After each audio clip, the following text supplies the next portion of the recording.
Hello, this is PSU9D2, Jordan McAvoy, and this is my digital communications website. I'm looking at social media as a news platform, and as you can see on my homepage, I have information explaining what the website is, and also buttons to each individual page, which can be used to just quickly access all the information. If we go straight to social media's news efficiency, I have a rundown of how social media is used in comparison to newspapers, and also I discuss the trust that is set in social media today, which opens up the main issue of fake news on social media,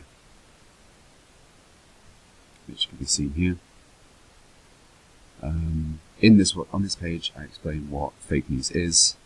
I have a video from Ali Veshri, I believe that's how you pronounce his surname, explaining how fake news develops and how it's very problematic today, especially on social media.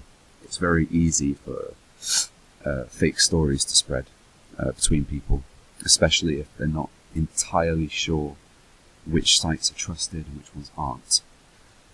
Related to that, I have information on, it's a case study rather, on a survey released by a website called Graphic Springs, who conducted a survey looking at how Father Christmas should be rebranded.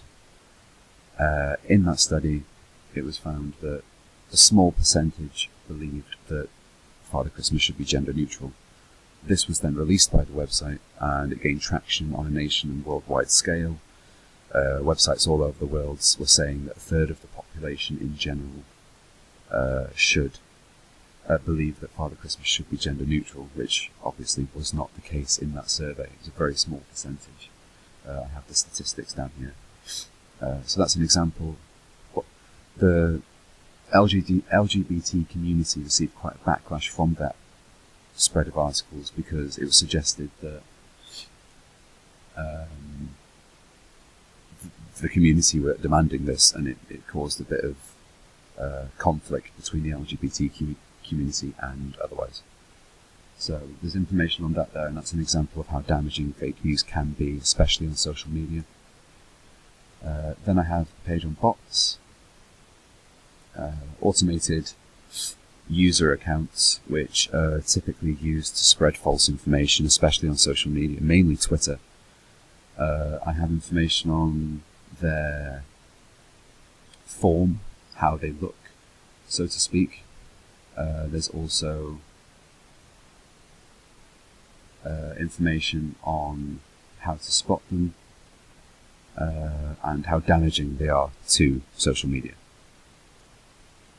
Finally, I have information on echo chambers, which I think is the most important thing to discuss when we consider social media as a news platform. It's very easy for people to spread information between themselves, but especially if they're not particularly informed on the subject and have their own predispositions to the topic. For example, this video explains how it can cause political, racial tension, all sorts of issues based on confirming people's beliefs based on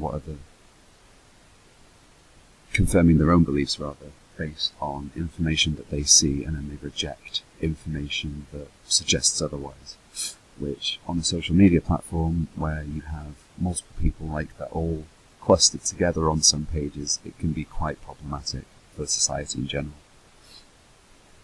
And I have a little infographic here showing the echo chamber effect.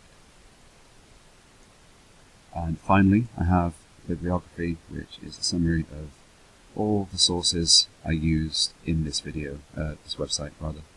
Sorry. And yes, thank you for watching.